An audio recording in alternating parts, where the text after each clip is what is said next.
We're on. So we are live. Everyone, welcome. Good morning, afternoon, and good evening. Today we're going to be taking a look at unlocking AI for marketers. I'm Rob Farrell from the Digital Transformation Institute, and I'm joined tonight by Maryrose Lyons and Nicole Donnelly. Maryrose is from Brightspark, and Nicole is from Salty Waffle. Before I hand it over to my amazing guests to tell us a little bit more about themselves, what are you in store for today? Well, first of all, we're going to demystify the world of AI and some of its tools. You're going to find out about what ChatGPT is all about and how marketers can use it. Of course, you're going to gain some confidence in using these tools. And I think the guys have a couple of hints and tips and tricks and maybe an ace up their sleeve. So let's hand it over to the guys. Maryrose, tell us a little bit about yourself. Thank you so much, Rob. Hi, everyone. My name is Maryrose Lyons, and I'm from Brightspark. I am a future focused marketer who works with business owners and marketing teams, helping them to take advantage of cutting edge tools and marketing techniques that drive reach, engagement, and leads. I've always built my business around using tools and apps. And when we celebrated 18 years in business there a couple of years ago, I celebrated by producing a giveaway, which was 42 tools I run my business on. So you can only imagine how excited I've been since December when ChatGPT came out, and I find AI is just becoming so much more mainstream. So I'm really excited to be here this evening, and I'll hand you over to Nicole. Thanks, Maryrose. So I come at this maybe a little differently. I used to be a professional snowboarder, and then I started a consumer product company, which I built up and sold. And the part that I loved about it was is the marketing. And I liked the point at which the brand touches the customer and the emotional connection that is created there. And so for me, my flavor of marketing is that customer experience. And I've had an agency for 13 years now, and I'll also do the occasional fractional CMO engagement. So I get my hands really into a client's business. And it's always customer experience first. And so we look at the 6 basic emotional needs of a customer and how those needs are met by our communications. And so I love using AI, which might sound silly since we're so customer focused and that touch point, but it makes our work so much more efficient. We've been using AI for 7 years in our business. And it started with some content automation and curation of like really specific content that's third party that people can post. And it's evolved, the last 18 months has been insane with copy, and the last 3 months even more so with how much everything's changed. So AI is having a moment, and I'm here for that. And we're teaching clients, we're teaching teams of people how to use AI.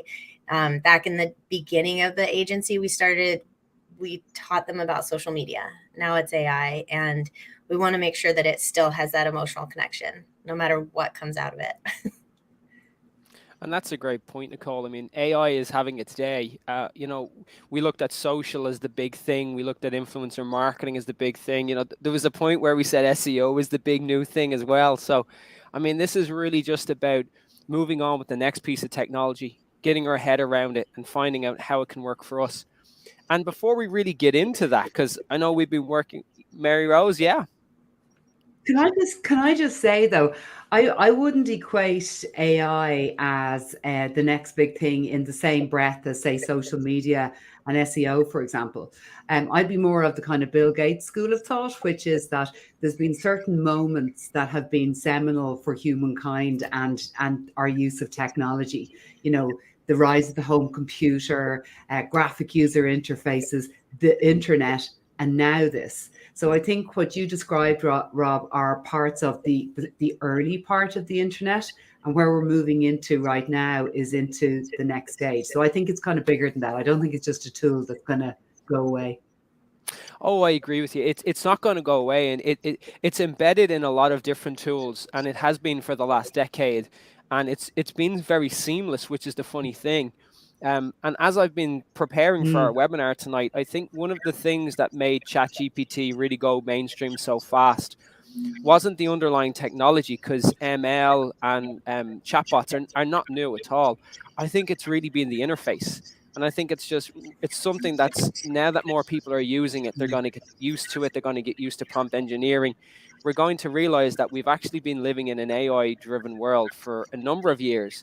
We just started to really realize Mm. about it now. Yeah, and you know why ChatGPT is so popular? Like, they've done a good job with marketing. Something like this could be sitting in a closet, like some of the other tools we've been using for the last 2 years, and nobody knows about it. Or, like some of us in marketing know about it, but not the general population. But ChatGPT, they've done a good job with marketing. So it's out there and people are using it. Absolutely. But it's not that it really is. Absolutely. But hey, the name, like, Yeah. who signed off on the name? It just rolls off the tongue, right? So, guys, before we get into it, I have a few questions for everyone in the audience. Guys at home, just drop some messages into the chat. We want to hear from you. So first of all, we'd like to know where in the world you guys are.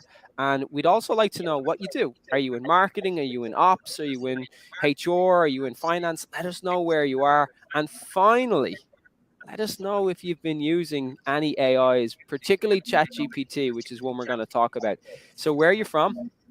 What department are you in? What's your company? What's your business?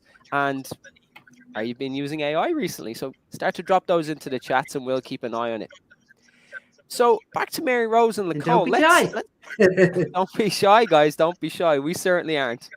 So let's jump in, guys. So for folks who might not have heard a lot about ChatGPT, or they're still scratching their heads to understand it, maybe you guys could tell the audience a little bit about what it is and what it does.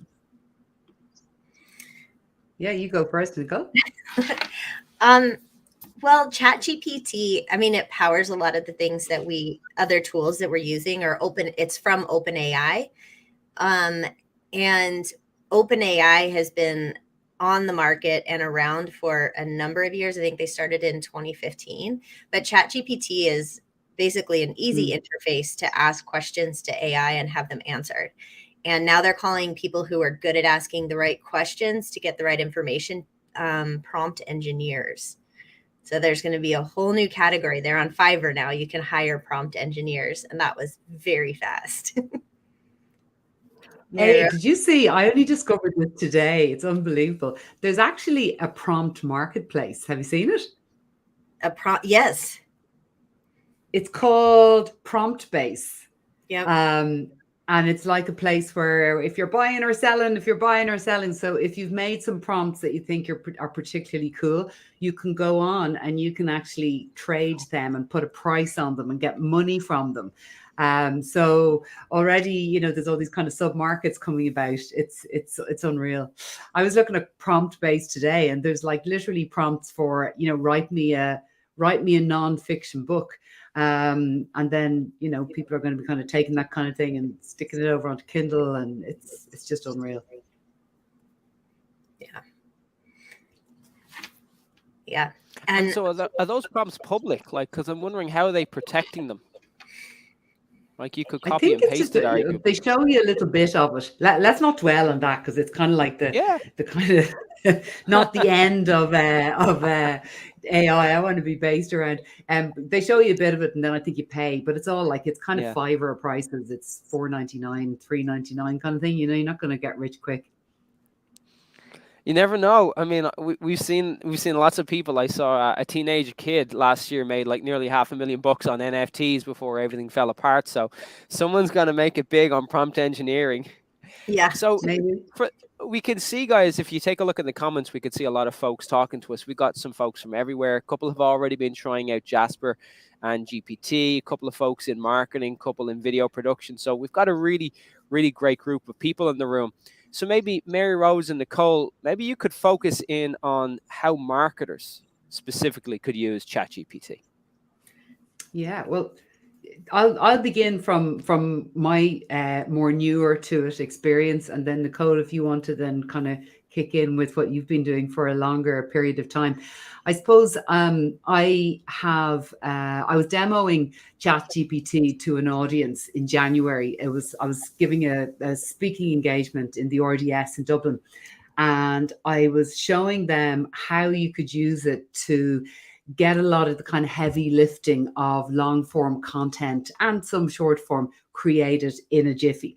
And what I did was, because there was a lot of kind of beauty and wellness people there, I pretended that I was setting up a new business in the area of beauty, and I asked it to create me some website copy, research some keywords, create blog posts, do some ad copy for social media, some posts, and translate it into multiple languages. Boom, everybody thought it was great. Okay. And that took about 12 minutes. But what I've been doing since I've been working with it myself, and for clients in the last really four weeks, I've been really going deep on it, is I've been looking at scenarios. Like, do you use that, Nicole? Like, I've been kind of giving it scenarios. So instead of just asking it these broader questions, I give it these really specific scenarios that it needs to answer to. And I've been giving it prompts so that it'll actually ask me questions back. So I don't just come back with a straight answer, that it comes back and it asks me more questions to kind of get a bigger picture, a deeper picture of what I need. So I suppose what I was demoing a month ago was like, kind of, this is what can be done, folks. And now I'm kind of going more into, this is how you can get some more meaningful results out of it. Some people who are here, hi Terry Sue, I can see you've just joined. Some people who are here are actually the recipients of me playing around with ChatGPT to kind of warm up an audience before the event began. And so that's been my experience. Nicole, what about yourself? You're probably that on steroids. Yeah, I actually want to talk about other things besides ChatGPT. I know Yes, that's the like hot topic. And OpenAI, which Chat's built on, has, like I said, it's been on the market for quite a long time, but it's been really more accessible to developers. And so companies like Jasper, they are built on OpenAI, and other AIs, they say too. But with Jasper, they provide the structure for you to get the good outputs. So when you're working with kind of junior members or a team or people who are new to AI, because that what you put in there, it really makes a difference to the outputs that you get. And you still need people to look at the outputs, because again, I'm on that, customer experience side of things, and I want everything to feel as if it's well thought out, not just generated by a computer. And so we have humans looking at it afterwards too. And then sometimes we'll add special quotes and citations by people that we really like into our blog posts and articles. But we use Jasper for a lot of this, and Jasper has chat too, presumably also built on ChatGPT. So you always have access to it, and they've got images. One of the things, one of the things that I love about Jasper, and that we were talking about before the call, Nicole, was the fact that, the way with Jasper, you can set it up and you can have different sort of accounts or voices or tones of voice. Whereas I'm finding that's like, although I'm on the paid version of GPT, it's a limit in that I come in and I have to keep on saying, clear all other chats. Like, I create a new chat, clear all other, this time you're doing it for this kind of client and this tone of voice. And I think that's a great thing about Jasper. You don't have to do that manually. Isn't that right? Yeah, you can select the project that you're in. So for one of our clients, it's fun and sassy is the tone of voice. And then we have academic, executive people as well. And the tone of voice is really important. And in Jasper, it prompts you to put in the tone of voice as well. And so when it's not somebody like who's been using it all the time and has a lot of experience, it kind of dummy proofs it so that anybody can use it and get better results. They have a video sales letter template, and the video sales letter requires a lot of inputs. And if you were to put it, just ask ChatGPT for a video sales letter, you are not going to get the same quality unless you know all the questions to ask, or you craft your prompt. One of my friends, we were talking last night, he does marketing too and CMO work, and he spends sometimes like 15-20 minutes on the right prompt to get the right output. Mm, mm. Yeah, And but I think that's how our time is going to shift, isn't it? Instead of sitting down and kind of like spending time writing something from scratch, it's going to be more about get the right prompt and then making sure that you don't take everything in the answer as being given. Like you have to have that human knowledge to know if yeah, something is incorrect or not. And then we're going to spend more of our time on the edit. yep. And guys, I think that's a good point that you raised. And it's one that actually PJ Timmons has raised in the comments as well, that we're looking at it on, sorry for a second. We're looking at it on an input and an output. And it's not just about sitting out and writing out your blog anymore. It's crafting the right prompt, writing it, rewriting it, keep on doing that. And then going back and validating the content, making sure it's right for this client, it's right subject matter expertise. And I think that's, from a workflow perspective, that's where we're going to see some of our time change. So, Yeah. guys, I think it's about time to start showing some demos. Everyone here wants to see just what the hell we're talking about. I'm happy to. Okay. Wait there. I'm just saying here. So somebody's agreeing that copywriters need to transition more to being copy editors. Somebody was asking about how much Jasper is. So I was just looking it up. It says 82 a month in euros for Jasper. So the thing, just before we move into demoing, I had looked at and worked and used Jasper when it was called Jarvis a couple of years ago. I think it before the name changed. When did it happen? They changed it. Yeah.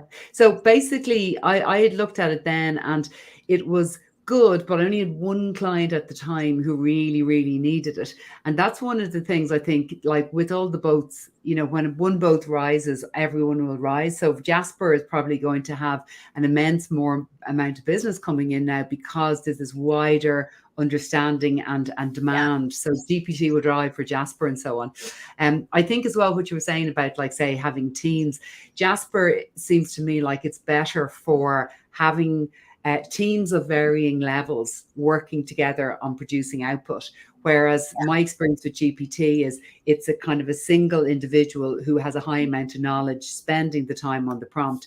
I wouldn't just hand it over to a junior member to just like knock themselves out on it, because God knows what might happen. No, and in Jasper, you can have teams and you have different projects that you work on, which are for us are different clients, and it's organized to be for marketing specifically.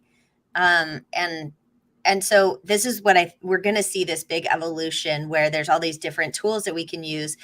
And then there's going to be an aggregation, because right now there are hundreds of tools and there's new ones coming out every day.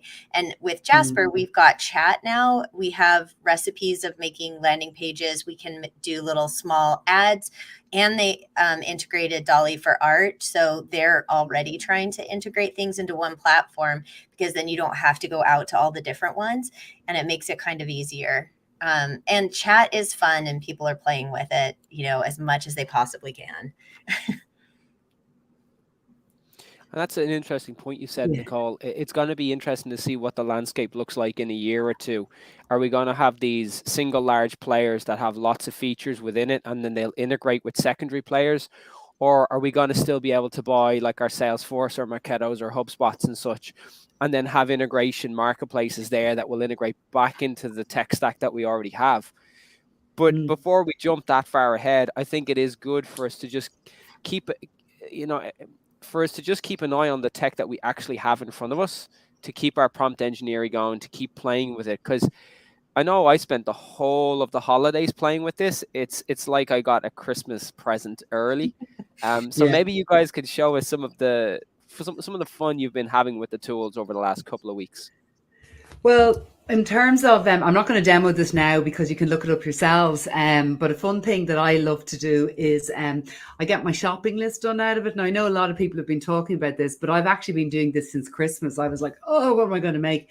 And literally you can ask it to give you a shopping list for 2 people who want to eat less meat. You can get it done in a tabular fashion.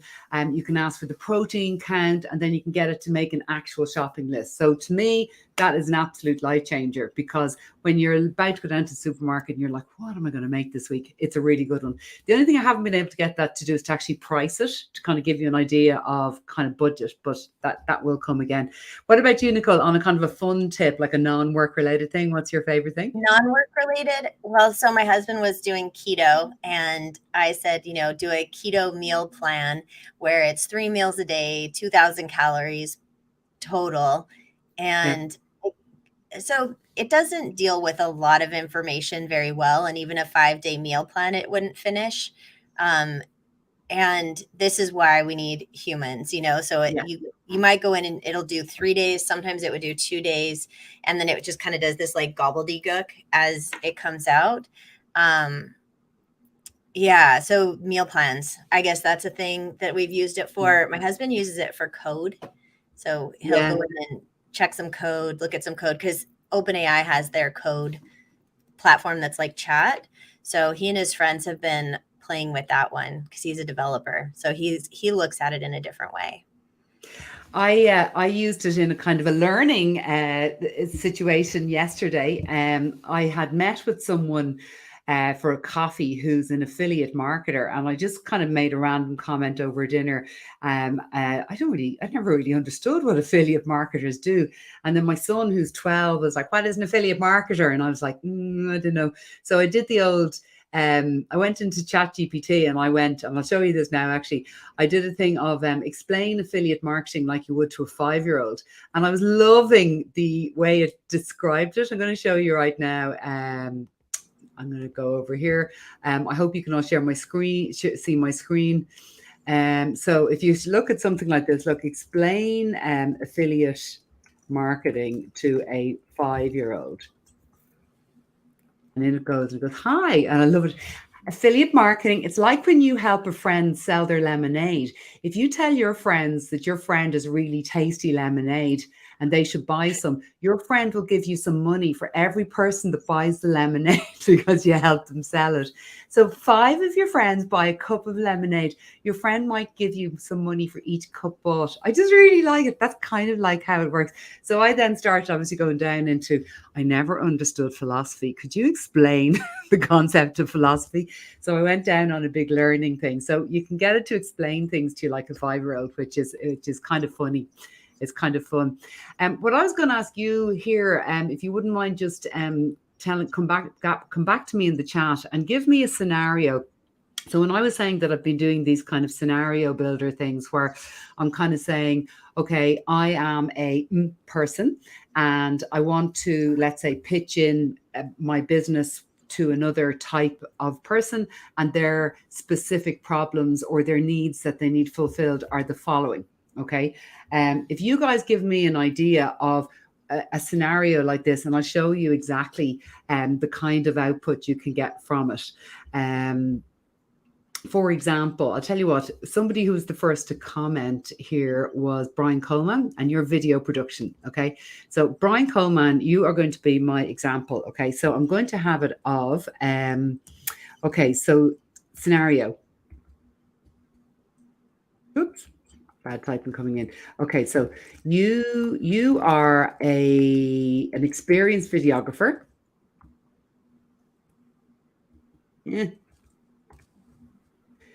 Videographer. You need to write what kind of contact? LinkedIn direct message or a letter or an email. You need to write an email to a marketing director of what kind of company? Give us a tap in. Somebody, what kind of company? Video production company? No, your video production company, and you're writing into like who'd be a kind of a target client? Maybe event Netflix. of Netflix, yeah.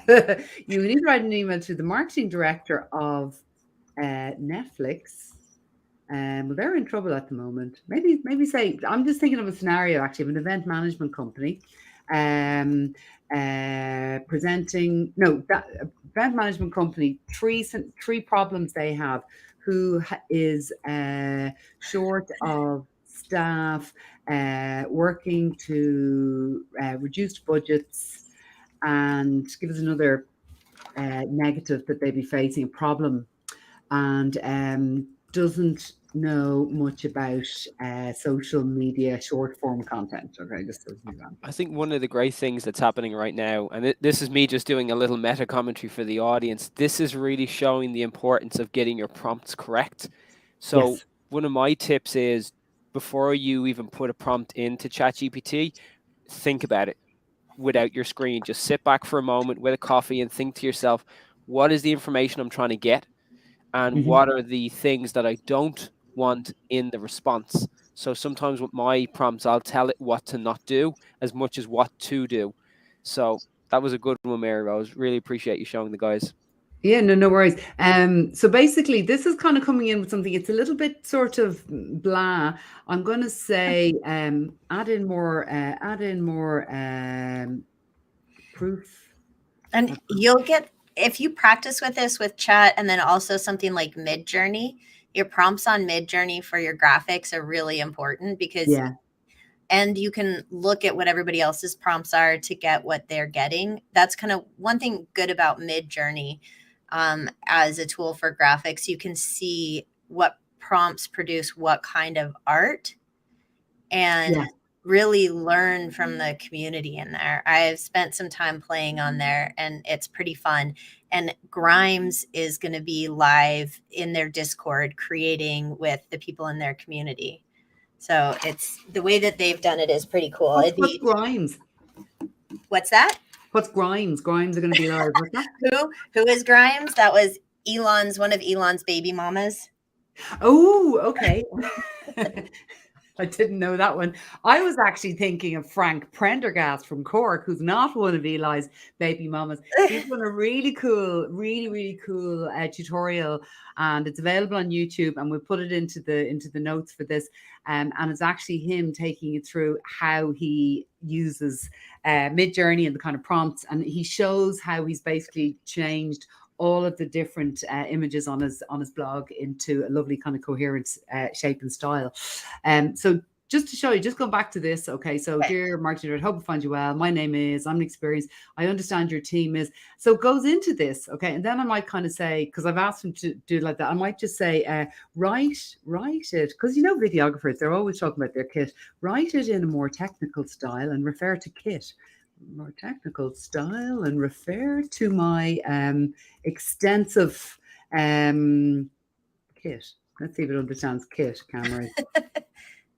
I don't know about you, but whenever you speak to video people, including Brian, it usually takes about 5 minutes for them, probably quicker than ChatGPT response, to come up with what kind of kit they've got. Essential Can you all read this, guys, or do you need me to call it out? I can read it. Can you all read it? Probably depends on if they're on a phone or on their computer. Yeah, I'll call out a little bit. I'm not going to read the whole thing. This is another thing. It's like you're watching things and it's people reading entire letters. But look, I've worked with numerous event management companies and I've helped them achieve their marketing objectives through short-form video. One of my recent clients saw a 30% increase in social media engagement, 20% increase in event attendance. Now that's exactly the moment where you have to stop and say, hey, that's blatantly untrue. I need to adjust those figures.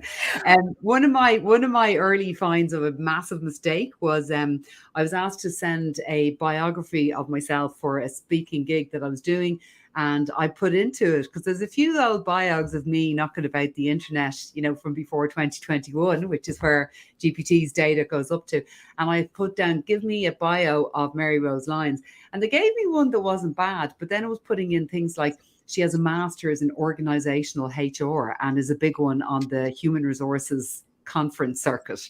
So you do have to read, which is not true. I'm just saying. You do, because it told me that I had a comp sci degree from Stanford when I asked it to review my bio. Very nice. Very nice. I do not. I wonder who does, and whose bio was kind of taken and adjusted in that way. Yeah. And I think you guys raised a really good point here about that validation at the end. And I think that's particularly important depending on the content you're producing and the audience. So the way I kind of say it to people is, if you're going to write a simple blog about, how to have fun at the holidays or what to do at the beach, ChatGPT is amazing for you. But if you want to talk about something like technicalities of legislation or computer programming, or just certain things that are a bit more technical, where it's not unambiguous, the answer is the answer regardless of interpretation, I think you still need to have someone at the end to review the content to make sure that it's correct. And again, it depends on the content. If it's subjective content, like what to do at the beach, you're fine. If it's quite objective, if it's very black and white, like procedural, you got to have a second pair of eyes out there, because this is still our brand reputations on the line. Even if it's ChatGPT or Jasper that creates it, this is still our brand rep at the end of the day. Yeah, I would say even for that simple stuff, like what to do at the beach, you 100% have to read it all and make sure that it reflects your brand. So I work with a consumer brand, and a lot of the content is light and fluffy, and it has to be on brand, and it has to be something that we know the customers will interact with. And we have to have our own voice in there. That's like the fun and sassy voice.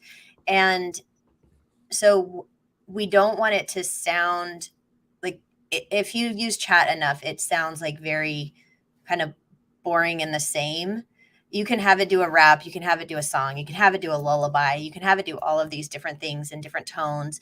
But there's still a missing human element. So no matter how basic it is, like, we always look it over to make sure that it reflects the brand voice, because while it's learning and it will get better, it's not there yet. And that's the same, like, people use it for chatbots, and you could directly plug in one of these into a chat, but it's not good enough to replace a human yet. I agree. But where that has come up in a lot of conversations where, there's certain people sitting on the fence, and they're very much kind of like throwing stones at all this, saying like, it's bad, it's bland, and so on. But what I know from experience is that, like, I've worked with a lot of companies in, say, the manufacturing sector. Okay. And it's very hard to put a sassy voice onto some manufacturing content, not that you would, but like, there's a certain amount of kind of work that needs to be done on long form blog posts and emails for newsletters month in, month out. And to date, it has been the kind of remit of the marketing graduate who comes and gets their first job out of college. And then I'd be kind of overseeing them. But you see, where I see the change happening is that it no longer needs to be that the marketing graduate is fully engaged with writing that kind of stuff. They can spend a little bit of their time doing that, and then they can free up their time to do something much more creative and rewarding instead. So I kind of see it as being, it'll kind of lift a lot of these kind of mid-level in terms of kind of sassy marketing. It'll lift a lot of them and enable them to actually start going, you know what, we can start doing this and this as well, and being much more creative. Well, I mean, from an SEO perspective, we want a certain amount of content to go out every month, and now we can produce it faster. Yes. So I'd say in the first month, you could probably double production, and then you could probably quadruple production within the next 2 to 3 months of how much content, and have it be quality and reviewed, because you get used to doing the inputs properly. Absolutely. And then that kind of begs a question as well. Like, say, somebody mentioned as one of the examples, and thank you, by the way, for giving these examples. Somebody mentioned hotels. So again, I've worked with a lot of hospitality businesses, and mostly the people there are busy just doing social and just doing, say, monthly email newsletters, and they don't have the time to do the amount of blog posts that you're referring to, which we know would really help their business from an SEO standpoint, but they just don't have that kind of time. And now I see, the chat tools enabling them to tick those boxes. So you have a long list of marketing tools that you're supposed to do in a month. You've only got one staffer and you have a low budget. Suddenly now it might become attainable. So marketing directors, if you have junior staff out there, don't be afraid to lay on loads of extra tasks this year, because it's going to get done. Ding. I'm sure people are going to love to hear that one. Oh, yeah. Well, we can scrub that. Hey, Nicole, do you want to show just show some of the amazing capability of Jasper? I'll stop Yeah, sharing sure. on this case. Okay. Yeah. Share screen. Okay. I'll go to my dashboard in Jasper. I mean, it's nothing exciting. I can go to chat and have a little conversation here with Jasper. I can use their recipes. So things like a blog post, you might need to do in sections and chunk it out. And this helps you with that. And same with, they've got the hero's journey, which is great for if you want to write a story, but also for the story brand process that we do. Mm-hmm. You can do, somewhere on here, there's a landing page one as well. And so there's a recipe for a landing page, and then you can kind of prompt in the different sections what you want there, and it will produce it section by section. But the recipes are like a set of prompts and that are cohesive into one final product. And then we have templates that are really simple, like the ADA framework. I love this one. We use it all the time. I want to show you video sales letter real quick because this is the most detailed prompt. So you put in name, company name, buyer audience, you put all this information in, and it gives you a 60 to 90 second script. Wow. For your video sales letter. So this is what I'm saying about it provides the framework. So you don't have to be an expert at the prompt part of it, because not everybody's going to be good at it. Yeah. And you can just fill in the blanks and it will give you a nice output. The ADA framework is really fun that way. So let's say the product name is AI for Marketing course. Product description: teach people how to use AI for marketing with different tools and prompt. We'll say prompt engineering because that's, a hot topic. And then the tone of voice, we'll say it's Sassy. Sassy? No, don't. Yes, we'll do sassy. Why not do sassy? We're going to get 3 inputs from this. And it keeps a history of everything I've done in here, which is really nice too, because on chat, it's not so easy. But this is why it makes it a really workable tool for business and for teams. That I like. Yeah, that's great. Let's see. It's generating. Oh, here we go. I just generated 3 more. Okay.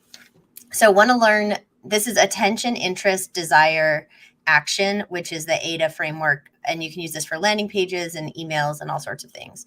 So want to learn the secrets of AI-driven marketing? Our course teaches you everything you need to know about using AI for marketing. From analytics tools to ML engineering, you'll get sassy insight into how to maximize your ROI with AI-driven content. Plus, a bonus, we're also offering personal coaching from our experts on best practices and latest trends in this fast-paced field. So you could use this for an ad. And then imagine never having trouble understanding big data again, which this isn't really relevant because we're talking about AI for marketing. So anyways, we'll look at this, and maybe there's like attention and interest is good from this one, but the desire might be better from this next one. So with our course, you'll learn how to make smart decisions when it comes to optimizing campaigns, customer segmentation, and more, all powered by the power of AI, which again sounds a little awkward. So you can give it thumbs up, thumbs down, and you can have it refresh. You could say, make it sound more professional, make it sound more simple, and it'll stay in the framework and revise what it is. Like this attention one is ready to learn the secrets of AI marketing. Yeah. And then the call to action, sign up now for AI for marketing course today. Don't miss out on this revolutionary approach. I can tell you all of our landing pages in the last year or so have been built using Jasper templates. And is the conversion rate higher when it's written by Jasper? I don't know if it's higher. It just makes our job easier because it will produce a lot of copy. We just pick sections. We're like, oh, we like this piece from this one, this piece from that one. Voila, we have a landing page. So we're able to get landing pages up a lot faster. Can I show you one thing you can do though on chat that would kind of like sort of match that in a way? If you have a page that's already been created and it's already out there, so the style is already there. So if we take an example of what do we take?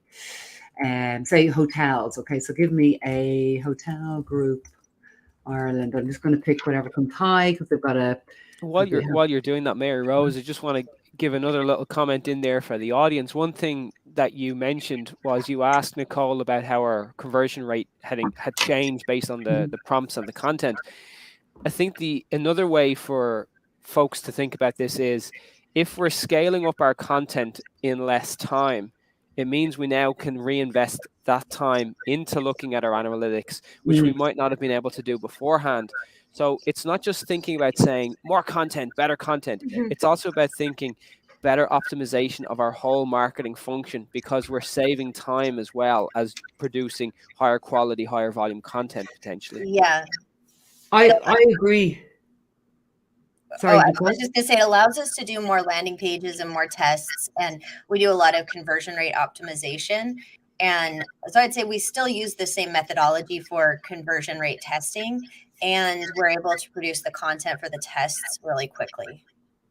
Yeah, well, I sort of find from a social media standpoint that the focus has shifted to being much more like the days of scheduling your content, using a scheduling tool, going out 3 and 4 weeks are kind of over, because the kind of like, we all know the kind of content that really resonates these days is that which is very responsive, that's responding to trending audio or trends and so on. So it's getting harder and harder to be basically doing all of that kind of responsive stuff and writing your ads and writing your copy. So the way I see AI coming into, say, that kind of an agency framework would be that you'd use the AI to kind of get a lot of long form stuff out. And then your social media focus is on being humans, being creative, because right now you can't plug in, like, well, what I've looked at, when you plug in some of the kind of give me some trends to respond to on Reels, it's just not good. It's just not there. So you have to have that humanity. Yeah. So there is a place for humans, guys. It's still there. But can I just show you, for example, when you're saying like you have, like, say, not landing pages, but say I'm picking up a blog here. Okay, I just randomly selected a blog post from a randomly selected hotel group. Okay, and it's actually select hotels, believe it or not. So if you go over into GPT, and if you say something like, read this style, and then you pop in your copy, and then you say, now produce an article, on traveling in France, because this show how different it is, and making sure to reference food and wine, beaches, sunshine, history, historic towns, Paris, and rugby. Okay, this is just, I'm throwing this in, see what it does. Okay, so what I've done is I've given it a style that already exists, that some copywriter or person working on their team would have had to write, and God knows it would have taken them a couple of hours. So now what we're doing is we're assuming that they say, right, that blog post is going really well, give us one for France. So you can see how long this takes. Like, to produce something that's pretty good for editing is probably going to take us less than 5 minutes. And then that same person who would have written the first post can now come in, put in their own finessing, add in some quotes and so on. The whole thing is going to take like, what, half an hour max, and then hop on over into, Midjourney or DALL-E, grab an image, boom, you're there. Yeah. It's like, it makes your job so much more efficient. Also, Jasper has a plugin for Chrome, so I can use it anywhere when I'm browsing. I can use it if I'm posting to social media. I can use it for responding to a comment if I want to. I could, wherever there is a text box when I'm in Chrome, I can use the plugin. Yeah, no, it's good. You'll never be far away from Jasper. I think you've a bit of a Jasper addiction there going on, Nicole. I love it. He is just like the best addition to our team. Really. And when we get stuck or with ideas about things or have too many ideas, we can just put something into Jasper and it gets everybody realigned, or gives us a new idea. Yeah, no, it's cool. So Maryrose and Nicole, I just want to put a quick prompt out to the audience, if I can do prompt engineering to those guys at home. We're going to get into Q&A in the next couple of moments, folks. So if you could start dropping your questions into the chats, Maryrose and Nicole can take a look at those in the next couple of minutes. Can I ask you a quick question, Nicole, that I wanted to know, because like I'm learning so much from you. When you had that video script, would you then take that and then bring it over into some sort of another AI tool to kind of do any kind of interesting creator work? You could. The stuff that I've seen from that so far, I'm not a big fan of. And I have seen a bit because I'm in some WhatsApp groups where people are posting about their projects all the time and everybody's business owners playing with it. From the video stuff that I've seen so far, if it is only like the AI human ones that show up, I think are really weird still. And because they only move the mouth and they don't move the facial features. So the eyes and cheeks don't emote properly. So it looks weird. Yeah. And you could take it into there and I could take like the AI version of me or choose somebody else. You can choose from all these different people and put your copy in there and pick the voice and all of that. I don't like that right now. Some ads though with some ads with text on it, like AdWorld, I think is one that's been doing that. You can see the ads on social and they are AI generated. There's a question that came up that I want to address about Google knowing that it's AI their AI detection, because they actually came out and said that they're okay with AI generated stuff. And yeah, it's watermarked. And so you could put it into Google Docs, scrub it with Grammarly and put it back out there if you wanted to remove it. They have said that if it's quality content, they're still going to be okay with ranking it, because if it provides value to the reader, it's just like when you could hire a bunch of people cheaply to write blog posts and try to get ahead in the SEO game. The quality of the post still matters. They still want people to read it and click on it, which doesn't happen that often. Like we have a client that we rely on our blog clicks and our customers actually read them. And so it's still important to have the quality content, and AI is not Google's not going to mark it down because it's AI. And that was on their website. I told you before, actually, I did a kind of a chat GPT guide post where I literally put all of the answer I got from GPT, I put it into a blog post. I wanted to see if it would be ranked. Well, it was indexed. It hasn't been ranked. It's only out there about a week. But I wanted to see, because I was really wondering whether Google had some way of telling if something is just directly copied and pasted. So I was thinking, should you do a thing where you copy and paste it, put it into a Google Doc, and then take it out of a Google Doc and put it into WordPress? I didn't in that case. Would that be recommended, Nicole? I don't know if it matters. I don't know that it really matters right now, because they've said it's okay to have AI generated content.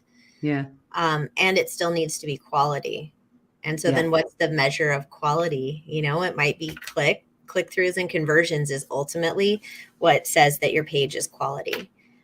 There's a question on here from Avril, like with how do you use Jasper? With how you use Jasper with Canva. I'm curious what you mean specifically on that. In Canva, they have a couple of AI apps. So when you're creating an image, you can go in there and click on the app and use it. So I'm not sure what you want to do with Jasper in there. And then on the other side, Jasper has an integration with Donnelly, so they have art. We don't really use that. We've sometimes played with the one in Canva, but a lot of times the art isn't up to snuff yet. And I think Yeah. Midjourney is the best for art right now.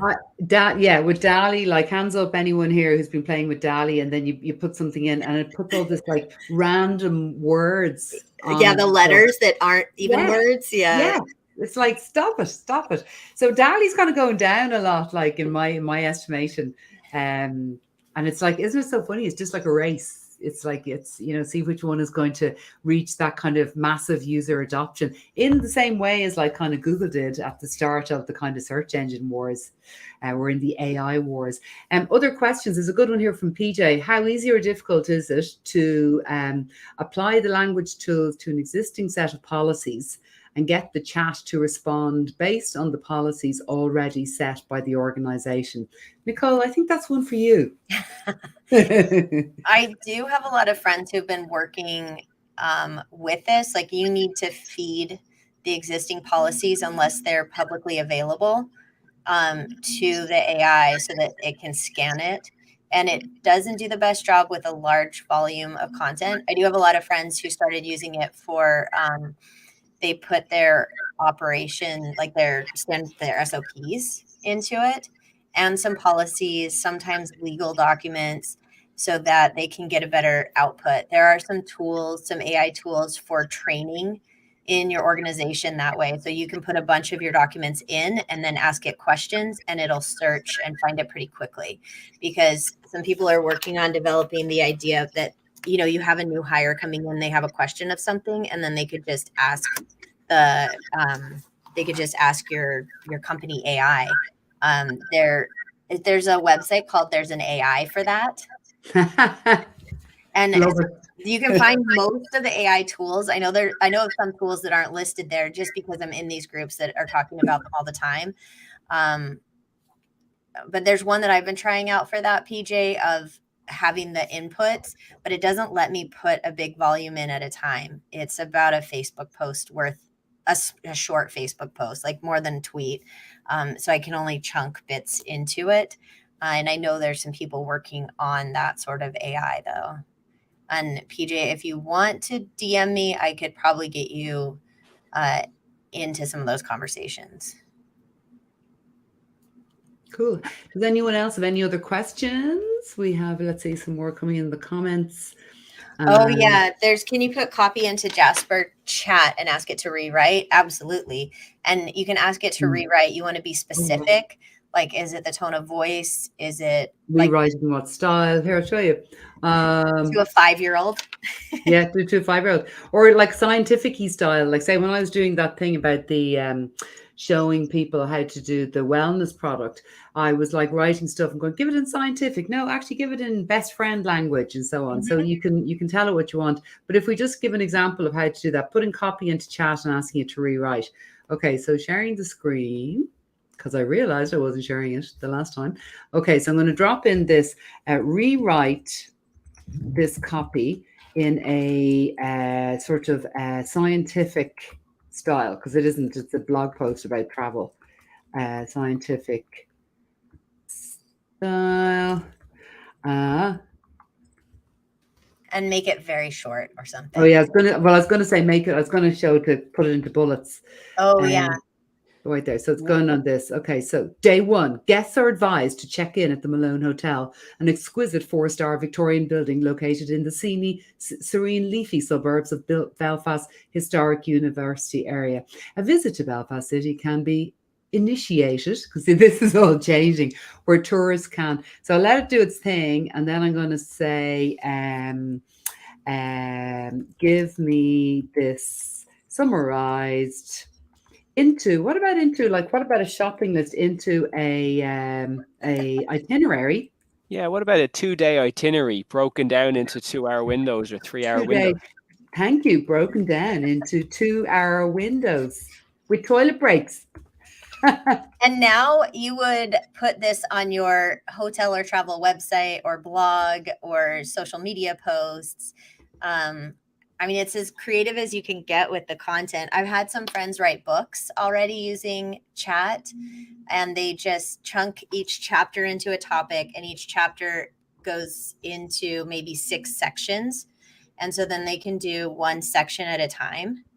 And somebody wrote, I think it was a 380-page book, in a day, and it's on some tax stuff, like it can get very specific, and it so depends on your prompting.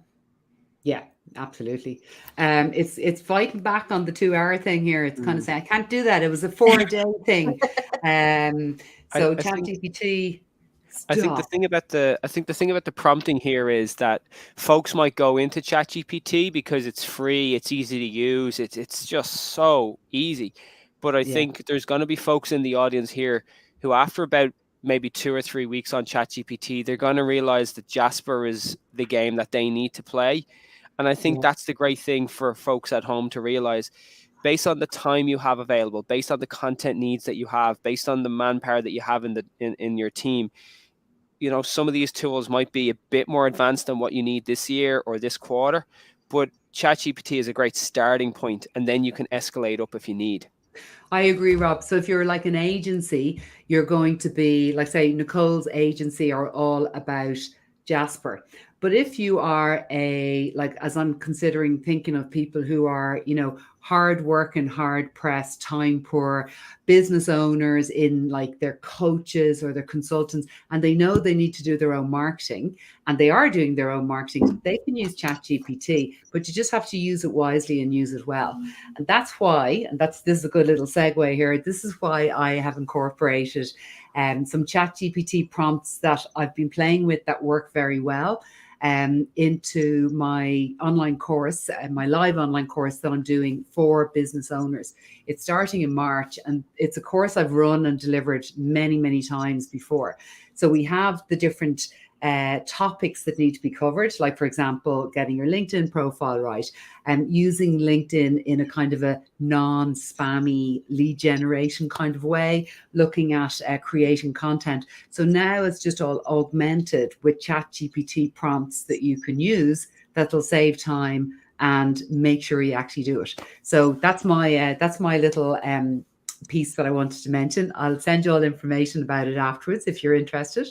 Nicole, what about you? You mentioned training at the start. Actually, you're going into training as well, aren't you? Yeah, yes, we're doing training. Our next cohort starts on Tuesday, I believe. Tuesday evening our time, or afternoon our time, evening your time. And I'm going to put a link in the chat here. And this is a little freebie for everybody. This is how we use different AIs in different parts of the business. We use Otter AI for note taking. That's been around forever. We use Robotic Marketer for doing marketing strategies. We use Press Jockey for PR. We use Jasper, obviously, Canva, and emotionality.com, where we use an AI to send out emails and text messages to people based on how they interact with the content that goes out. We will send them what is necessary based on their emotional needs. So that's kind of wow. it's a pretty That's cool AI. That one is out of Ottawa, Canada. Ah, great. Yeah. So this is just a little list of the ones that we use pretty much on a daily basis in our business and how we use them. And we play with new ones all the time. Like that, there's an AI for that website. You can find so many fun things to play with. And still we want to make sure that we can be efficient in our business and not waste time on all the new shiny objects. We'll spend a little time on it, maybe on a Friday. Well, and with all the tools coming out right now, honestly, I'm spending time pretty much every day looking at them. Yeah. Yeah. But that's how you got to be. You got to be open to it. Like I remember when, social media was coming about, we used to have this thing called R&D Thursdays. And Thursday afternoons, we didn't do any client work. We only literally went, I heard about this thing, and we'd look at it, and then we I liked it or what I didn't like, and we'd share back. And that's where I discovered things like Twitter for the first time, like in 2007, only from playing and allowing the time to actually do that. So like now's a really good time to do that. I'm wondering if maybe we should come back again in a couple of weeks or a month with a few toys that we found in there's an AI for that. And, share, and share and learn. I'll show you some of my mid-journey art too. Oh, cool. Yeah, that'd be great. Well, guys, I'm beginning to sense it seems like we're about to wrap up. So to the audience, if you have any last burning urgent questions, you've got probably about 30 to 60 seconds before we get them answered. So for Maryrose and Nicole, I'd just like to do a quick summary of some of the things that I got out of the session that I'm hoping the audience did too. So first of all, there's an AI for that. Anything you can think of, there's a ton of AIs out there, and it's not just something that's happened in the last 8 weeks. Even though ChatGPT hit the world with a bang, there's actually a lot of AIs that are out there. One of the big things that I got out of the session was that prompt engineering matters. But not only is it about the input of your prompt, but you also got to check the output to make sure that what it's producing is good. I think another big thing that the audience and I probably got out of today is it's also about choosing the right type or level of tool for the business that you're in at that time. Maybe ChatGPT is as advanced as you need, or maybe you're going to go in a Jasper or something else if you're at an agency level or you're a bigger marketing team. So I think it's that critical thinking, really looking at your business, your needs, they come first, and then playing around with a couple of tools, and maybe having your own R&D Thursday as well might work. Great, really good sum up, Rob. Thanks for that. Thank you all. Last few questions came in there. Someone's asking about the price of Jasper. Someone's looking for a miracle. They're asking if it's free. No, but at the end of the day, we all run our digital businesses. Like, you have a budget for apps, and definitely AI apps has got to be one where you start allocating some of your budget. That was great. Thank you very much, everybody, and thanks for staying on for the whole time. And maybe we'll come back again, and we can show off some shiny things and make this a more regular event. I'd love that, actually, for one. Absolutely. Thank Great. you. Thank you, everyone. What a great day. Thanks, everyone. Take care, everybody. Bye-bye. Thank you.